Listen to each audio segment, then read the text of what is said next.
Lei nº 869 de 05 de julho de 1952. Dispõe sobre o Estatuto dos Funcionários Públicos Civis do Estado de Minas Gerais. Disposições preliminares. Artigo 1. Esta lei regula as condições do provimento dos cargos públicos, os direitos e as vantagens, os deveres e responsabilidades dos funcionários civis do Estado. Parágrafo único.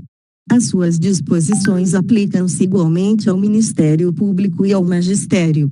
Artigo 2. Funcionário público é pessoa legalmente investida em cargo público. Artigo 3. Cargo público, para os efeitos deste Estatuto, é o criado por lei em número certo, com a denominação própria e pago pelos cofres do Estado. Parágrafo único. Os vencimentos dos cargos públicos obedecerão a padrões previamente fixados em lei. Artigo 4. Os cargos são de carreira ou isolados. Parágrafo único. São de carreiros que se integram em classes e correspondem a uma profissão, isolados, os que não se podem integrar em classes e correspondem a certa e determinada função. Artigo 5. Classe é um agrupamento de cargos da mesma profissão e de igual padrão de vencimento. Artigo 6. Carreira é um conjunto de classes da mesma profissão, escalonadas segundo os padrões de vencimentos. Artigo 7. As atribuições de cada carreira serão definidas em regulamento. Parágrafo único. Respeitada essa regulamentação, as atribuições inerentes a uma carreira podem ser cometidas, indistintamente, aos funcionários de suas diferentes classes. Artigo 8. Quadro é um conjunto de carreiras, de cargos isolados e de funções gratificadas. Artigo 9. Não haverá equivalência entre as diferentes carreiras, nem entre cargos isolados ou funções gratificadas. Título 1. Do provimento. Capítulo 1. Disposições gerais. Artigo 10. Os cargos públicos são acessíveis a todos os brasileiros, observados os requisitos que a lei estabelecer. Parágrafo único. Os cargos de carreira serão de provimento efetivo, os isolados, de provimento efetivo ou em comissão, segundo a lei que os criar. Artigo 11. Compete ao governador do Estado prover, na forma da lei e com as ressalvas estatuídas na Constituição, os cargos públicos estaduais. Artigo 12. Os cargos públicos são providos por 1. Nomeação, 2. Promoção, 3. Transferência, 4. Reintegração, 5. Readmissão, 6. Reversão, 7. Aproveitamento. Artigo 13. Só poderá ser provido em cargo público quem satisfizer os seguintes requisitos: 1. Ser brasileiro, 2. Ter completado 18 anos de idade, 3. Haver cumprido as obrigações militares fixadas em lei, 4. Estar em gozo dos direitos políticos, 5. Ter boa conduta, 6. Gozar de boa saúde, comprovada em inspeção médica, 7. Ter se habilitado previamente em concurso, salvo quando se tratar de cargos isolados para os quais não haja essa exigência. 8. Ter atendido às condições especiais, inclusive quanto à idade, prescrita no respectivo edital de concurso. Capítulo 2 da nomeação. Seção 1. Disposições gerais. Artigo 14. As nomeações serão feitas: 1. Em caráter efetivo, quando se tratar de cargo de carreira ou isolado que, por lei, assim deva ser provido; 2. Em comissão, quando se tratar de cargo isolado que, em virtude de lei, assim deva ser provido; 3. Revogado; 4. Em substituição no impedimento legal ou temporário de ocupante de cargo isolado de provimento efetivo ou em comissão. Artigo 15. É vedada a nomeação de candidato habilitado em concurso após a expiração do prazo de sua validade. Seção 2 dos concursos. Artigo 16. A primeira investidura em cargo de carreira e em outros que a lei determinar efetuar-se-á mediante concurso, precedida de inspeção de saúde. Parágrafo único. Os concursos serão de provas e, subsidiariamente, de títulos. Artigo 17. Os limites de idade para inscrição em concurso e o prazo de validade destes serão fixados, de acordo com a natureza das atribuições da carreira ou cargo, na conformidade das leis e regulamentos e das instruções respectivas, quando for o caso. Artigo 18. Não ficarão sujeitos a limites de idade, para inscrição em concurso e nomeação, os ocupantes de cargos efetivos ou funções públicas estaduais. Artigo 19. Os concursos deverão realizar-se dentro dos 6 meses seguintes ao encerramento das respectivas inscrições. Parágrafo único. Realizado o concurso será expedido, pelo órgão competente, o certificado de habilitação. Seção 3 da interinidade. Artigo 20 a 22. Revogado. Seção 4. Do estágio probatório. Artigo 23. Estágio probatório é o período de 2 anos de efetivo exercício do funcionário nomeado em virtude de concurso, de 5 anos para os demais casos. Parágrafo 1. No período de estágio apurar-se-ão os seguintes requisitos: 1. Idoneidade moral, 2. Assiduidade, 3. Disciplina, 4. Eficiência. Parágrafo 2. Não ficará sujeito a novo estágio probatório o funcionário que, nomeado para outro cargo público, já houver adquirido estabilidade em virtude de qualquer prescrição legal. Parágrafo 3. Sem prejuízo da remessa periódica do boletim de merecimento ao serviço de pessoal, o diretor da repartição ou serviço em que sirva o funcionário, sujeito ao estágio probatório, 4 meses antes da terminação deste, informará reservadamente ao órgão de pessoal sobre o funcionário, tendo em vista os requisitos enumerados nos itens 1 a 4 deste artigo. Parágrafo 4. Em seguida, o órgão de pessoal formulará parecer escrito, opinando sobre o merecimento do estagiário em relação a cada um dos requisitos e concluindo a favor ou contra a confirmação. Parágrafo 5. Desse parecer, se contrário à confirmação, será dada vista ao estagiário pelo prazo de 5 dias. Parágrafo 6. Se o despacho do governador do estado for favorável à permanência do funcionário, a confirmação não dependerá de qualquer novo ato. Parágrafo 7.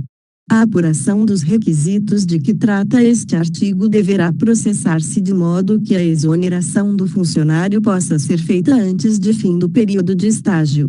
Seção 5. Da substituição. Artigo 24. Haverá substituição no impedimento do ocupante de cargo isolado, de provimento efetivo ou em comissão, de função gratificada. Artigo 25. A substituição será automática ou dependerá de ato da administração. Parágrafo 1. A substituição não automática, por período igual ou inferior a 180 dias, far-se-á por ato do secretário ou diretor do departamento em que estiver lotado o cargo ou se exercer a função gratificada. Capítulo 3 da promoção. Artigo 26 ao 43. Revogados. Capítulo 4. Da transferência. Artigo 44. O funcionário poderá ser transferido 1. De uma para outra carreira, 2. De um cargo isolado, de provimento efetivo e que exija concurso, para outro de carreira, 3. De um cargo de carreira para outro isolado, de provimento efetivo, 4. De um cargo isolado, de provimento efetivo, para outro da mesma natureza. Artigo 45. As transferências, de qualquer natureza, serão feitas a pedido do funcionário, atendida a conveniência do serviço ou ex officio respeitada sempre a habilitação profissional. Parágrafo 1. A transferência pedido para o cargo de carreira só poderá ser feita para a vaga que tenha de ser provida mediante promoção por merecimento. Parágrafo 2. As transferências para cargos de carreira não poderão exceder de 1/3 dos cargos de cada classe e só poderão ser efetuadas no mês seguinte ao fixado para as promoções. Artigo 46. A transferência só poderá ser feita para cargo do mesmo padrão de vencimento ou igual remuneração, salvo nos casos dos itens 3 e 4 do artigo 44, quando a transferência pedido poderá dar-se para cargo de padrão de vencimento inferior. Artigo 47. A transferência ex officio, no interesse da administração, será feita mediante proposta do secretário de Estado ou chefe do departamento autônomo. Artigo 48. O interstício para a transferência será de 365 dias na classe e no cargo isolado. Capítulo 5. Da permuta. Artigo 49. A transferência e a remoção por permuta serão processadas a pedido escrito de ambos os interessados e de acordo com o prescrito no capítulo 4 desse título e no título 2, parágrafo único. Tratando-se de permuta entre titulares de cargos isolados, não será obrigatória regra instituída no artigo 46. Capítulo 6. Da reintegração. Artigo 50. A reintegração, que decorrerá de decisão administrativa ou sentença judiciária passada em julgado, é o ato pelo qual o funcionário demitido reingressa no serviço público, com ressarcimento dos prejuízos decorrentes do afastamento. Parágrafo 1. A reintegração será feita no cargo anteriormente ocupado se esse houver sido transformado, no cargo resultante da transformação, e, se provido ou extinto, em cargo de natureza, vencimento ou remuneração equivalentes, respeitada a habilitação profissional. Parágrafo 2. Não sendo possível fazer a reintegração pela forma prescrita no parágrafo anterior, será o ex-funcionário posto em disponibilidade no cargo que exercia, com provento igual ao vencimento ou remuneração. Parágrafo 3. O funcionário reintegrado será submetido à inspeção médica, verificada a incapacidade será aposentado no cargo em que houver sido reintegrado. Capítulo 7. Da readmissão. Artigos 51 ao 53. Revogados. Capítulo 8. Da reversão. Artigo 54. Reversão é o ato pelo qual o aposentado reingresse no serviço público, após verificação, em processo, de que não subsistem os motivos determinantes da aposentadoria. Parágrafo 1. A reversão far-se-á a pedido ou ex officio. Parágrafo 2. O aposentado não poderá reverter atividade se contar mais de 55 anos de idade. Parágrafo 3. Em nenhum caso poderá efetuar-se a reversão, sem que mediante inspeção médica fique provada a capacidade para o exercício da função. Parágrafo 4. Será cassada a aposentadoria do funcionário que reverter e não tomar posse e entrar em exercício dentro dos prazos legais. Artigo 55. A reversão far-se-á de preferência no mesmo cargo. Parágrafo 1. A reversão ex officio não poderá verificar-se em cargo de vencimento ou remuneração inferior ao provento da inatividade. Parágrafo 2. A reversão ao cargo de carreira dependerá da existência da vaga que deva ser preenchida mediante promoção por merecimento. Artigo 56. A reversão dará direito para nova aposentadoria, a contagem de tempo em que o funcionário esteve aposentado. Capítulo 9. Do aproveitamento. Artigo 57. Aproveitamento é o reingresso no serviço público do funcionário em disponibilidade. Artigo 58. Será obrigatório o aproveitamento do funcionário estável em cargo, de natureza e vencimentos ou remuneração compatíveis com o anteriormente ocupado. Parágrafo único. O aproveitamento dependerá de prova de capacidade mediante inspeção médica. Artigo 59. Havendo mais de um concorrente, a mesma vaga terá preferência o de maior tempo de disponibilidade, no caso de empate, o de maior tempo de serviço público. Artigo 60. Será tornado sem efeito o aproveitamento e cassada a disponibilidade se o funcionário não tomar posse no prazo legal, salvo caso de doença comprovada em inspeção médica. Parágrafo único. Provada a incapacidade definitiva em inspeção médica, será decretada aposentadoria. Capítulo 10 dos atos complementares. Seção 1. Da posse. Artigo 61. Posse é o ato que investe o cidadão em cargo ou em função gratificada. Parágrafo único. Não haverá posse nos casos de promoção, remoção, designação para o desempenho de função não gratificada e reintegração. Artigo 62. São competentes para dar posse: 1. O governador do Estado, 2. Os secretários de Estado, 3. Os diretores de departamentos diretamente subordinados ao governador, 4. As demais autoridades designadas em regulamentos. Artigo 63. A posse verificar-se-á mediante a lavratura de um termo que, assinado pela autoridade que adere pelo funcionário, será arquivado no órgão de pessoal da respectiva repartição, depois dos competentes registros. Parágrafo único. O funcionário prestará, no ato da posse, o compromisso de cumprir fielmente os deveres do cargo ou da função. Artigo 64. A posse poderá ser tomada por procuração, quando se tratar de funcionário ausente do Estado, em missão do governo, ou em casos especiais, a critério da autoridade competente. Artigo 65.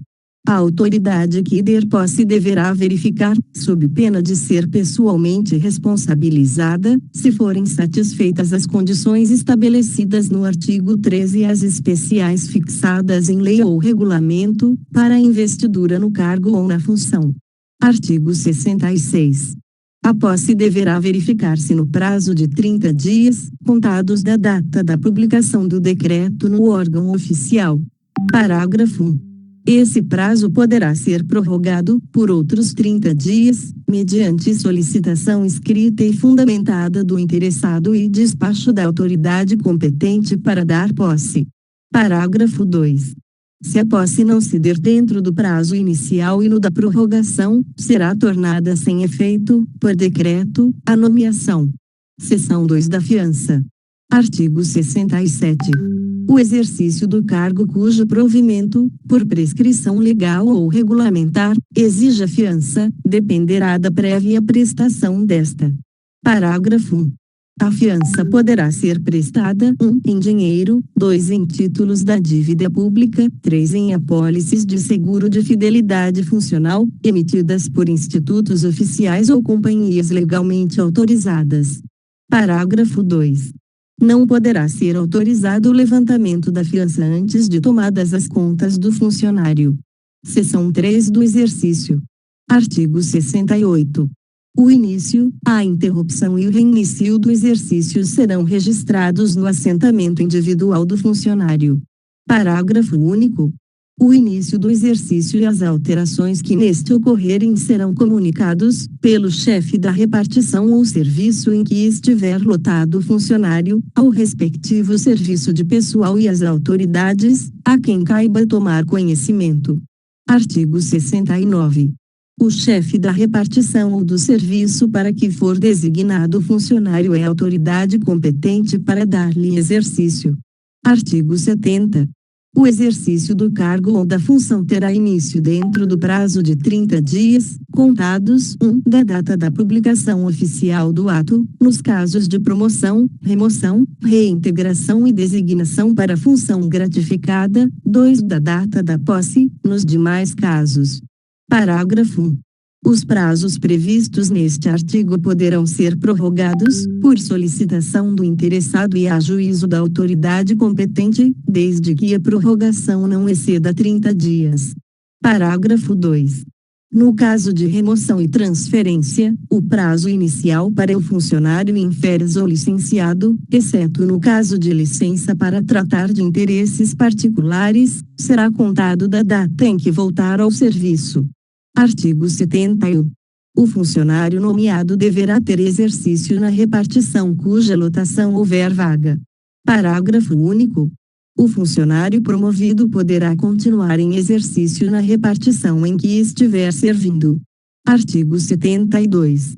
Nenhum funcionário poderá ter exercício em serviço ou repartição diferente daquele em que estiver lotado, salvo os casos previstos neste estatuto ou prévia autorização do governador do Estado. Parágrafo único. Nesta última hipótese, o afastamento do funcionário só será permitido para fim determinado e por prazo certo. Artigo 73. Entende-se por lotação o número de funcionários de cada carreira e de cargos isolados que devam ter exercício em cada repartição ou serviço. Artigo 74.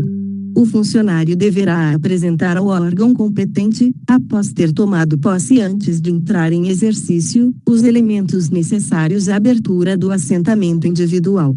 Artigo 75. O número de dias que o funcionário gastar em viagem para entrar em exercício será considerado, para todos os efeitos, como de efetivo exercício. Parágrafo único. Esse período de trânsito será contado da data do desligamento do funcionário. Artigo 76. Nenhum funcionário poderá ausentar-se do Estado, para estudo ou missão de qualquer natureza, com ou sem ônus para os cofres públicos, sem autorização ou designação expressa do governador do Estado. Artigo 77. O funcionário designado para estudo ou aperfeiçoamento fora do Estado, com ônus para os cofres deste, ficará obrigado a prestar serviços pelo menos por mais 3 anos. Parágrafo único. Não cumprida essa obrigação, indenizará os cofres públicos da importância despendida pelo Estado com o custeio da viagem de estudo ou aperfeiçoamento. Artigo 78. Salvo casos de absoluta conveniência, a juízo do governador do Estado, nenhum funcionário poderá permanecer por mais de 4 anos em missão fora do Estado, nem exercer outra senão depois de corridos 4 anos de serviço efetivo no Estado, contados da data do regresso. Artigo 79. O funcionário preso por crime comum ou denunciado por crime funcional ou, ainda, condenado por crime inafiançável em processo no qual não haja pronúncia será afastado do exercício até decisão final passada em julgado. Parágrafo 1. Nos casos previstos neste artigo, o funcionário perderá, durante o tempo do afastamento, 1/3 do vencimento ou remuneração, com direito à diferença, se absolvido. Parágrafo 2. No caso de condenação, e se esta não for de natureza que determine a demissão, será o funcionário afastado, na forma deste artigo, a partir da decisão definitiva, até o cumprimento total da pena, com direito, apenas, a 1/3 do vencimento ou remuneração. Título 2 da remoção. Artigo 80. A remoção, que se processará a pedido do funcionário ou ex-ofício, dar-se-á 1. De uma para outra repartição ou serviço, 2. De um para outro órgão de repartição, ou serviço. Parágrafo 1. A remoção só poderá ser feita respeitada a lotação de cada repartição ou serviço. Parágrafo 2. A autoridade competente para ordenar a remoção será aquela a quem estiverem subordinados os órgãos, ou as repartições ou serviços entre os quais ela se faz. Parágrafo 3. Ficam asseguradas a professora primária casada com servidor federal, estadual e militar as garantias previstas pela Lei nº 814, de 14 de dezembro de 1951. Título 3 da readaptação. Artigo 81. Dar-se-á readaptação a, nos casos de perda da capacidade funcional decorrente da modificação do estado físico ou das condições de saúde do funcionário, que não justifiquem a aposentadoria, b. Nos casos de desajustamento funcional no exercício das atribuições do cargo isolado de que for titular o funcionário ou da carreira que pertencer. Artigo 82. A readaptação prevista na linha do artigo anterior verificar-se-á mediante atribuições de novos encargos ao funcionário, compatíveis com a sua condição física e estado de saúde atuais. Artigo 83. Far-se-á a readaptação prevista na linha B do artigo 81 pelo cometimento de novos encargos ao funcionário, respeitadas as atribuições inerentes ao cargo isolado ou à carreira que pertencer, quando se verificar uma das seguintes causas: a. O nível mental ou intelectual do funcionário não corresponder às exigências da função que esteja desempenhando, b. A função atribuída ao funcionário não corresponder aos seus pendores vocacionais, 2. Por transferência, a juízo da administração, nos casos de a. Não ser possível verificar-se a readaptação na forma do item anterior, b. Não possuir o funcionário habilitação profissional exigida em lei para o exercício do cargo de que for titular, c. Ser o funcionário portador de diploma de escola superior devidamente legalizado. de título ou certificado de conclusão de curso científico ou prático instituído em lei e estar em exercício de cargo isolado ou de carreira, cujas atribuições não correspondam aos seus pendores vocacionais, tendo-se em vista a especialização. Artigo 84. A readaptação de que trata o item I, do artigo anterior, poderá ser feita para cargo de padrão de vencimento superior ao daquele que ocupar o funcionário, verificado que o desajustamento funcional decorre do exercício de atribuições de nível intelectual menos elevado. Parágrafo 1. Quando o vencimento do readaptando for inferior ao de cargo inicial da carreira para a qual deva ser transferido, só poderá haver readaptação para cargo dessa classe inicial. Parágrafo 2. Se a readaptação tiver que ser feita para a classe intermediária de carreira, só haverá transferência para cargo de igual padrão de vencimento. Parágrafo 3. No caso de que trata o parágrafo anterior, a readaptação só poderá ser feita na vaga que deva ser provida pelo critério de merecimento. Artigo 85. A readaptação por transferência só poderá ser feita mediante rigorosa verificação da capacidade intelectual do readaptando. Artigo 86. A readaptação será sempre ex officio e se fará nos termos do regulamento próprio. Título 4. Do tempo de serviço. Artigo 87. A apuração do tempo de serviço, para efeito de aposentadoria, promoção e adicionais, será feita em dias. Parágrafo 1. Serão computados os dias de efetivo exercício, à vista de documentação própria que comprove a frequência, especialmente livro de ponto e folha de pagamento. Parágrafo 2. Para efeito de aposentadoria e adicionais, o número de dias será convertido em anos, considerados sempre estes como de 365 dias. Parágrafo 3. Feita a conversão de que trata o parágrafo anterior, os dias restantes até 182 não serão computados, arredondando-se para um ano quando excederem esse número. Artigo 88. Serão considerados de efetivo exercício para os efeitos do artigo anterior os dias em que o funcionário estiver afastado do serviço em virtude de 1. Férias e férias prêmio, 2. Casamento, até 8 dias, 3. Luto pelo falecimento do cônjuge, filho, pai, mãe e irmão até 8 dias, 4. Exercício de outro cargo estadual, de provimento em comissão, 5. Convocação para serviço militar, 6. Júri ou outros serviços obrigatórios. Por lei, 7. Exercício de funções de governo ou administração em qualquer parte do território estadual, por nomeação do governador do estado. 8. Exercício de funções de governo ou administração em qualquer parte do território nacional, por nomeação do presidente da República. 9. Desempenho de mandato eletivo federal, estadual ou municipal. 10. Licença ao funcionário acidentado em serviço ou atacado de doença profissional. 11. Licença a funcionária gestante. 12. Missão ou estudo de interesse da administração, noutros pontos do território nacional ou no estrangeiro, quando o afastamento houver sido expressamente autorizado pelo governador do estado. Parágrafo único. Para efeito de promoção por antiguidade, computar-se-á, como de efetivo exercício, o período de licença para tratamento de saúde. Artigo 89. Na contagem de tempo para os efeitos de aposentadoria, computar-se-á integralmente o tempo de serviço público prestado à União, aos municípios do Estado, às entidades autárquicas e paraestatais da União e do Estado. B. O período de serviço ativo no Exército, na Armada, nas Forças Aéreas e nas Auxiliares, prestado durante a paz, computando-se pelo dobro tempo em operações de guerra. C.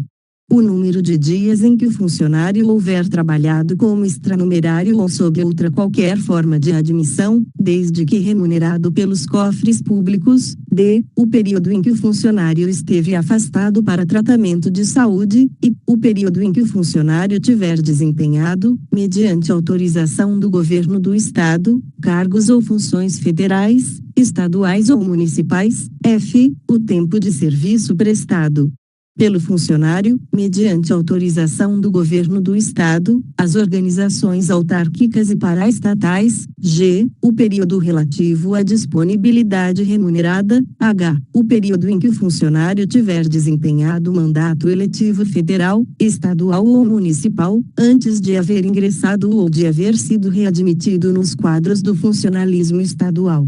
Parágrafo único. O tempo de serviço, a que se referem as alíneas I e F, será computado à vista de certidão passada pela autoridade competente. Artigo 90. É vedado a acumulação de tempo de serviço simultaneamente prestado, em 2 ou mais cargos ou funções, à União, ao Estado, aos municípios e às autarquias. Artigo 91. Para nenhum efeito será computado o tempo de serviço gratuito, salvo prestado a título de aprendizado em serviço público. Título 5. Da frequência e do horário. Artigo 92. O expediente normal das repartições públicas será estabelecido pelo Governo, em decreto, no qual determinará o número de horas de trabalho normal para os diversos cargos e funções. Artigo 93. O funcionário deverá permanecer na repartição durante as horas do trabalho ordinário e as do expediente. Parágrafo único. O disposto no presente artigo aplica-se, igualmente, aos funcionários investidos em cargo ou função de chefia. Artigo 94. A frequência será apurada por meio do ponto. Artigo 95. Ponto é o registro pelo qual se verificarão, diariamente, as entradas e saídas dos funcionários em serviço. Parágrafo 1. Nos registros de ponto deverão ser lançados todos os elementos necessários à apuração da frequência. Parágrafo 2. Salvo nos casos expressamente previstos em lei ou regulamento, é vedado dispensar o funcionário de registro de ponto e abonar faltas ao serviço. Artigo 96. O período de trabalho poderá ser antecipado ou prorrogado para toda repartição ou partes, conforme a necessidade do serviço. Parágrafo único. No caso de antecipação ou prorrogação desse período, será remunerado o trabalho extraordinário, na forma estabelecida no capítulo 7 do título 7. Artigo 97. Nos dias úteis, só por determinação do governador do estado poderão deixar de funcionar as repartições públicas, ou ser suspensos os seus trabalhos, em todo ou em parte. Artigo 98. Para efeito de pagamento, apurar-se-á a frequência do seguinte modo: 1 pelo ponto, 2 pela forma que for determinada, quanto aos funcionários não sujeitos a ponto. Parágrafo único.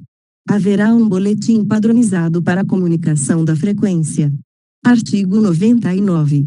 O funcionário perderá 1. O vencimento ou remuneração do dia, se não comparecer ao serviço, 2. 1/5 do vencimento ou remuneração, quando comparecer depois da hora marcada para início do expediente, até 55 minutos, 3. O vencimento ou remuneração do dia, quando comparecer na repartição sem observância do limite horário estabelecido no item anterior, 4. 4/5 do vencimento ou remuneração, quando se retirar da repartição no fim da segunda hora do expediente, 5. 3/5 do vencimento ou remuneração, quando se retirar no período compreendido entre o princípio e o fim da terceira hora do expediente, 6. 2/5 do vencimento ou remuneração, quando se retirar no período compreendido entre o princípio e o fim da quarta hora, 7. 1/5 do vencimento ou remuneração, quando se retirar do princípio da quinta hora em diante. Artigo 100. No caso de faltas sucessivas, serão computados, para efeito de descontos, os domingos e feriados intercalados. Artigo 101. O funcionário que, por motivo de moléstia grave ou súbita, não puder comparecer ao serviço, fica obrigado a fazer pronta comunicação do fato, por escrito ou por alguém a seu rogo, ao chefe direto, cabendo a este mandar examiná-lo, imediatamente, na forma do regulamento. Artigo 102. Aos funcionários que sejam estudantes será possibilitada, nos termos dos regulamentos, tolerância quanto ao comparecimento normal do expediente da repartição, obedecidas as seguintes condições: a. Deverá o interessado apresentar, ao órgão de pessoal respectivo, atestado fornecido pela Secretaria do Instituto de Ensino comprovando ser aluno do mesmo e declarando qual o horário das aulas. B. Apresentará ao interessado mensalmente, atestado de frequência às aulas, fornecido pela aludida secretaria da escola. C. O limite da tolerância será, no máximo, de 1h30 por dia. D. Comprometer-se ao interessado a manter em dia e em boa ordem os trabalhos que lhe forem confiados, sob pena de perda da regalia. Título 6. Da vacância. Capítulo 1. Disposições gerais. Artigo 103. A vacância do cargo decorrerá de a. Exoneração, b. Demissão, c. Promoção, d. Transferência, e. Aposentadoria, f. Posse em outro cargo, desde que dela se verifique acumulação vedada, g. Falecimento. Artigo 104. Verificada vaga em uma carreira, serão, na mesma data, consideradas abertas todas as que decorrerem do seu preenchimento. Parágrafo único. Verifica-se a vaga na data 1. Do falecimento do ocupante do cargo, 2. Da publicação do decreto que transferir, aposentar, demitir ou exonerar o ocupante do cargo, 3. Da publicação da lei que criar o cargo, e conceder dotação para o seu provimento, ou da que determinar apenas esta última medida, se o cargo estiver criado. 4. Da aceitação de outro cargo pela posse do mesmo, quando desta decorra acumulação legalmente vedada. Artigo 105. Quando se tratar de função gratificada, dar-se-á a vacância por a. Dispensa a pedido do funcionário, b. Dispensa a critério da autoridade, c. Não haver o funcionário designado assumido o exercício dentro do prazo legal, d. Destituição na forma do artigo 248. Capítulo 2 da exoneração. Artigo 106.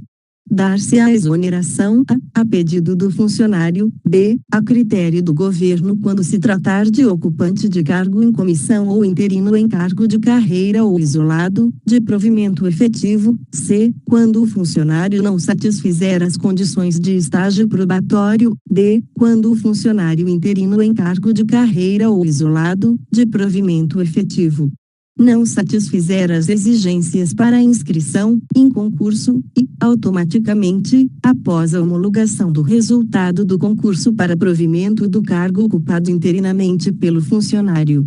Capítulo 3 da demissão. Artigo 107. A demissão será aplicada como penalidade. Capítulo 4. Da aposentadoria. Artigo 108. O funcionário, ocupante de cargo de provimento efetivo, será aposentado a. Compulsoriamente, aos 70 anos de idade, b. Se o requerer, quando contar 30 anos de serviço, c. Quando verificada sua invalidez para o serviço público, d. Quando inválido em consequência de acidente ou agressão, não provocada, no exercício de suas atribuições, ou doença profissional, e quando acometido de tuberculose ativa, alienação mental, neoplasia maligna, cegueira, cardiopatia descompensada, hanseníase, leucemia, pênfigo foliáceo, paralisia, síndrome da imunodeficiência adquirida, AIDS, nefropatia grave, esclerose múltipla, doença de Parkinson, espondiloartrose anquilosante, mal de Paget, hepatopatia grave ou outra doença que o incapacite para o exercício da função pública. Parágrafo 1. Acidente é o evento danoso que tiver como causa imediata ou imediata o exercício das atribuições inerentes ao cargo. Parágrafo 2. Equipara-se acidente e agressão sofrida e não provocada pelo funcionário no exercício de suas atribuições. Parágrafo 3. A prova de acidente será feita em processo especial, no prazo de 8 dias, prorrogável quando as circunstâncias o exigirem, sob pena de suspensão. Parágrafo 4. Entende-se por doença profissional a que decorrer das condições do serviço ou de fato nele ocorrido, devendo o laudo médico estabelecer-lhe a rigorosa caracterização. Parágrafo 5. A aposentadoria, a que se referem as alíneas C, D e I só será concedida quando verificado o caráter incapacitante irreversível da doença ou da lesão, que implique a impossibilidade de o servidor reassumir o exercício do cargo mesmo depois de haver esgotado o prazo máximo admitido neste estatuto para o gozo de licença para tratamento de saúde. Parágrafo 6. No caso de serviços que, por sua natureza, demandem tratamento especial, a lei poderá fixar, para os funcionários que neles trabalhem, redução dos prazos relativos à aposentadoria requerida ou idade inferior para a compulsória. Parágrafo 7. Será aposentado, se o requerer, o funcionário que contar 25 anos de efetivo exercício no magistério. Para todos os fins e vantagens, considera-se como efetivo exercício no magistério referente à duração do curso de aperfeiçoamento frequentado pelo funcionário. Parágrafo 8. As professoras primárias têm direito à aposentadoria, desde que contem 60 anos de idade. Parágrafo 9. Os demais funcionários ao atingirem a idade fixada no parágrafo anterior e desde que contem mais de 20 anos de serviço prestado ao Estado, poderão ser aposentados, se o requererem, com o vencimento ou a remuneração calculados de acordo com o disposto nos itens 3 e 4 do artigo 110. Artigo 109. A aposentadoria dependente de inspeção médica só será decretada depois de verificada a impossibilidade de readaptação do funcionário. Artigo 110. Os proventos da aposentadoria serão integrais: 1. Se o funcionário contar 30 anos de efetivo exercício; 2. Quando ocuparem as hipóteses das alíneas C, D e I do artigo 108, e parágrafo 8º do mesmo artigo; 3. Proporcional ao tempo de serviço na razão de tantos avos por ano quantos os anos necessários de permanência no serviço, nos casos previstos nos parágrafo ou parágrafo 6º e 7º do artigo 108, 4. Proporcional ao tempo de serviço na razão de 30 avos por ano, sobre o vencimento ou remuneração de atividade, nos demais casos. Artigo 111, revogado pelo artigo 18 da Lei nº 1435, de 30 de janeiro de 1956. Artigo 112. O funcionário interino não poderá ser aposentado, exceto no caso previsto no artigo 108, alíneas D e I, artigo 113. Os proventos da inatividade serão revistos sempre que, por motivo de alteração de poder aquisitivo da moeda, se modificarem os vencimentos dos funcionários em atividade. Artigo 114, vetado. Artigo 115. Os vencimentos da aposentadoria não poderão ser superiores ao vencimento ou remuneração da atividade, nem inferiores a 1/3. Artigo 116. Serão incorporados aos vencimentos, para efeito de aposentadoria: a. Os adicionais por tempo de serviço; b. Adicional de família extinguindo-se à medida que os filhos, existentes ao tempo da aposentadoria, forem atingindo o limite de idade estabelecida no artigo 126, n.o. sobrescrito, e artigo 117, revogado. Título 7. Dos direitos, vantagens e concessões. Capítulo 1. Disposições gerais. Artigo 118. Além de vencimento ou da remuneração do cargo, o funcionário poderá oferir as seguintes vantagens: 1. Ajuda de custo; 2. Diárias; 3. Auxílio para a diferença de caixa; 4. Abono de família; 5. Gratificações; 6. Honorários; 7. Quotas, partes e percentagens previstas em lei; 8. Adicionais previstos em lei. Artigo 119.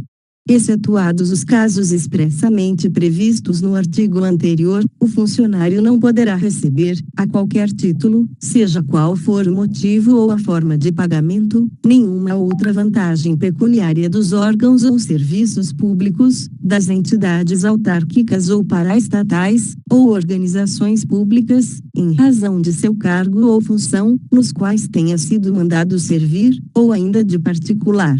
Capítulo 2 do vencimento e da remuneração. Artigo 120. Vencimento é a retribuição paga ao funcionário pelo efetivo exercício do cargo correspondente ao padrão fixado em lei. Artigo 121.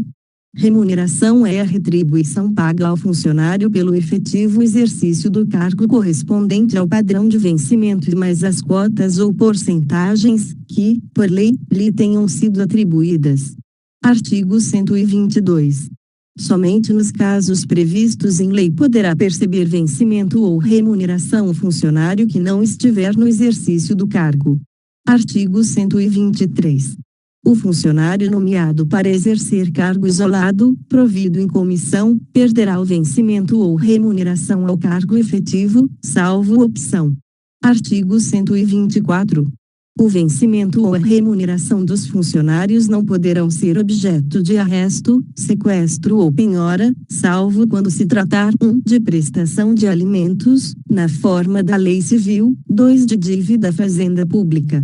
Artigo 125. A partir da data da publicação do decreto que o promover, ao funcionário, licenciado ou não, ficarão assegurados os direitos e o vencimento ou a remuneração decorrentes da promoção.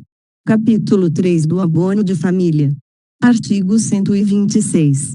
O abono de família será concedido, na forma da lei, ao funcionário ativo ou inativo, 1. Pela esposa, 2. Por filho menor de 21 anos que não exerça profissão lucrativa, 3. Por filho inválido ou mentalmente incapaz, 4. Por filha solteira que não tiver profissão lucrativa, 5. Por filho estudante que frequentar curso secundário ou superior em estabelecimento de ensino oficial ou particular fiscalizado pelo governo, e que não exerça atividade lucrativa, até a idade de 24 anos.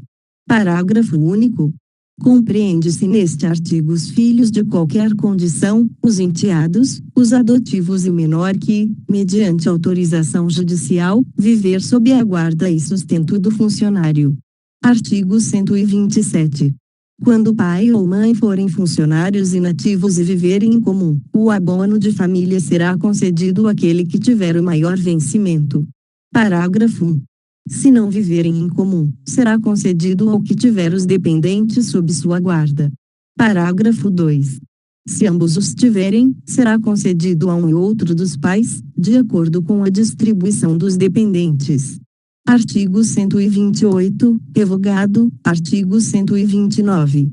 O abono de família será pago, ainda nos casos em que o funcionário ativo ou inativo deixar de perceber vencimento, remuneração ou provento. Artigo 130. O abono de família não está sujeito a qualquer imposto ou taxa, mas servirá de base para qualquer contribuição ou consignação em folha, inclusive para fins de previdência social. Capítulo 4. Do auxílio para a diferença de caixa. Artigo 131.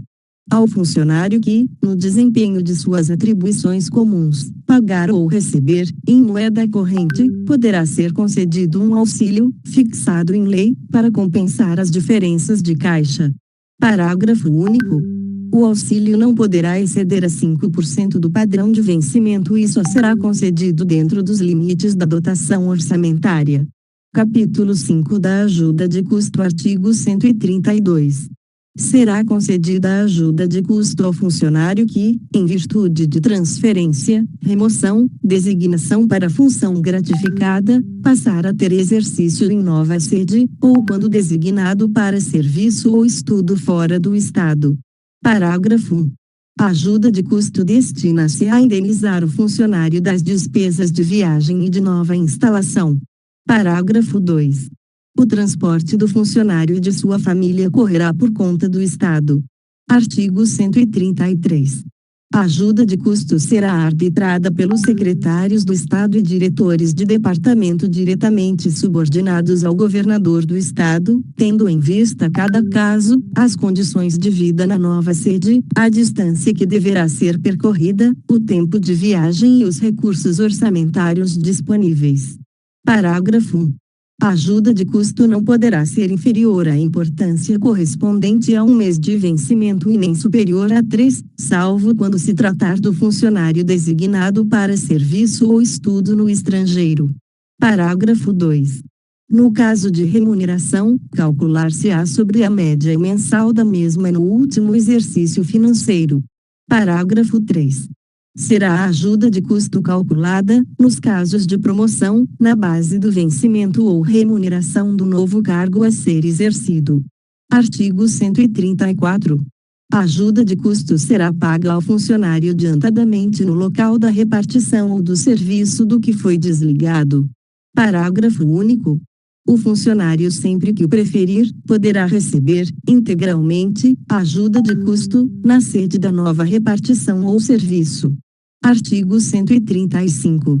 Não será concedida a ajuda de custo 1 quando o funcionário se afastar da sede, ou a ela voltar, em virtude de mandato eletivo, e quando for posto à disposição do governo federal, municipal e de outro estado, 3 quando for transferido ou removido a pedido ou permuta, inclusive. Artigo 136.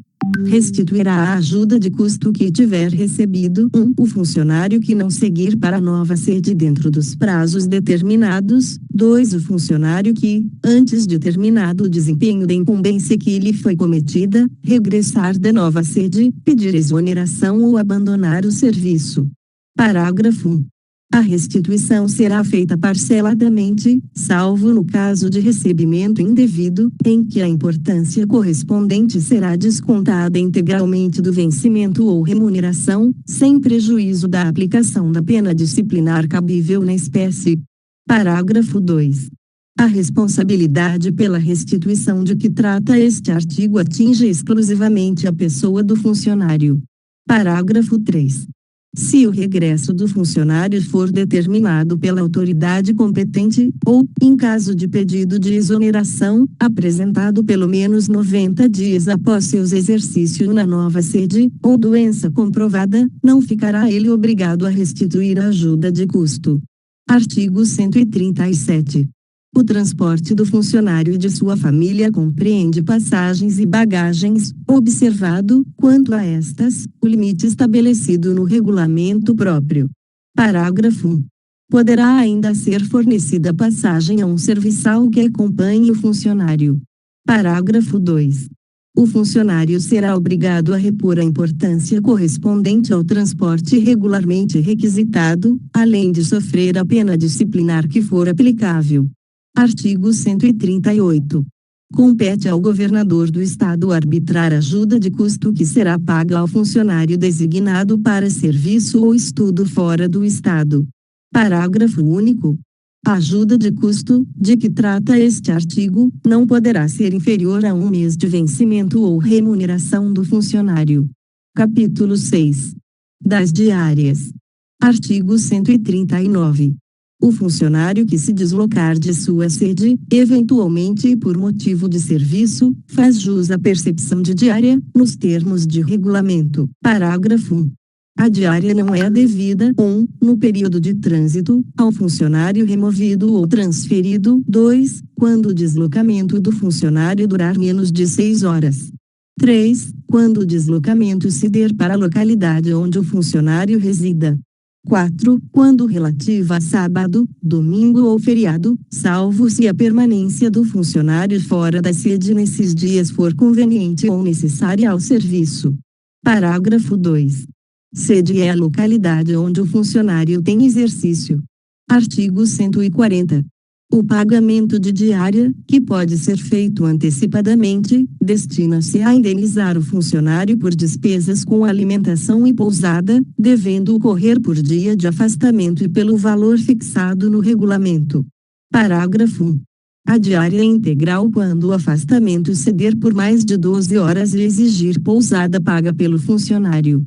Parágrafo 2. Ocorrendo o afastamento por até 12 horas, é devida apenas a parcela da diária relativa à alimentação. Artigo 141.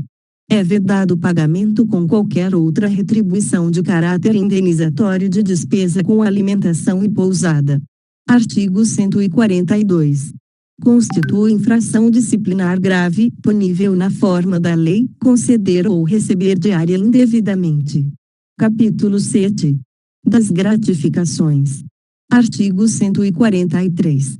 Será concedida a gratificação ao funcionário a. Pelo exercício em determinadas zonas ou locais, b. Pela execução de trabalho de natureza especial, com risco de vida ou saúde, c. Pela elaboração de trabalho técnico ou científico de utilidade para o serviço público, d. De representação, quando em serviço ou estudo no estrangeiro ou no país, e, quando regularmente nomeado ou designado para fazer parte do órgão legal de deliberação coletiva ou para cargo ou função de confiança, f. Pela prestação de serviço extraordinário, g. De função de chefia prevista em lei, h. Adicional por tempo de serviço, nos termos de lei. Parágrafo 1. A gratificação a que se refere a linha E deste artigo será fixada no limite máximo de 1/3 do vencimento ou remuneração. Parágrafo 2. Será estabelecido em decreto o quanto das gratificações a que se referem as alíneas A e B deste artigo. Artigo 144. A gratificação pelo exercício em determinadas zonas ou locais e pela execução de trabalhos de natureza especial, com risco da vida ou da saúde, será determinada em lei. Artigo 145. A gratificação pela elaboração de trabalho técnico ou científico, ou de utilidade para o serviço público, será arbitrada pelo governador do Estado, após sua conclusão. Artigo 146. A gratificação a título de representação quando em serviço ou estudo fora do Estado, será autorizada pelo governador do Estado, levando em conta o vencimento e a duração certa ou presumível do estudo e as condições locais, salvo se a lei ou regulamento já dispuser a respeito. Parágrafo único. A gratificação de que trata este artigo terá limite mínimo de 1/3 do vencimento do funcionário. Artigo 147. A gratificação relativa ao exercício em órgão legal de deliberação coletiva será fixada em lei. Artigo 148. A gratificação pela prestação de serviço extraordinário, que não poderá, em hipótese alguma, exceder ao vencimento do funcionário, será a. Previamente arbitrada pelo secretário de Estado ou diretor de departamento diretamente subordinado ao governador do Estado, b. Paga por hora de trabalho prorrogado ou antecipado. Parágrafo 1. No caso da linha B, a gratificação será paga por hora de trabalho antecipado ou prorrogado, salvo quando a prorrogação for apenas de 1 hora e tiver ocorrido apenas 2 vezes no mês, caso em que não será remunerada. Parágrafo 2. Entende-se por serviço extraordinário todo e qualquer trabalho previsto em regimento ou regulamento, executado fora da hora do expediente regulamentar da repartição e previamente autorizado pelo secretário de Estado ou diretor de departamento diretamente subordinado ao governador do Estado. Parágrafo 3. O pagamento de que trata este artigo será efetuado mediante folha especial previamente aprovada pela autoridade a que se refere o parágrafo anterior e publicado no órgão oficial, da qual constem o nome do funcionário, cargo, o vencimento mensal e o número de horas de serviço extraordinário, a gratificação arbitrada, se for o caso, e a importância total de despesa. Artigo 149. O funcionário perceberá honorário quando designado para exercer, fora do período normal ou extraordinário de trabalho, as funções de auxiliar ou membro de bancas e comissões de concursos ou provas, de professor ou auxiliar de cursos legalmente instituídos. Capítulo 8. Da função gratificada. Artigo 150. Função gratificada é a instituída em lei para atender os encargos de chefia e outros que a lei determinar. Artigo 151. Não perderá a gratificação o funcionário que deixar de comparecer ao serviço em virtude de férias, luto, casamento, doença comprovada, serviços obrigatórios por lei. Inscreva-se no canal e ative as notificações. Curta e compartilhe para que esse conteúdo chegue para mais pessoas. Deixe nos comentários qual lei, resolução ou decreto você quer ouvir. Bons estudos!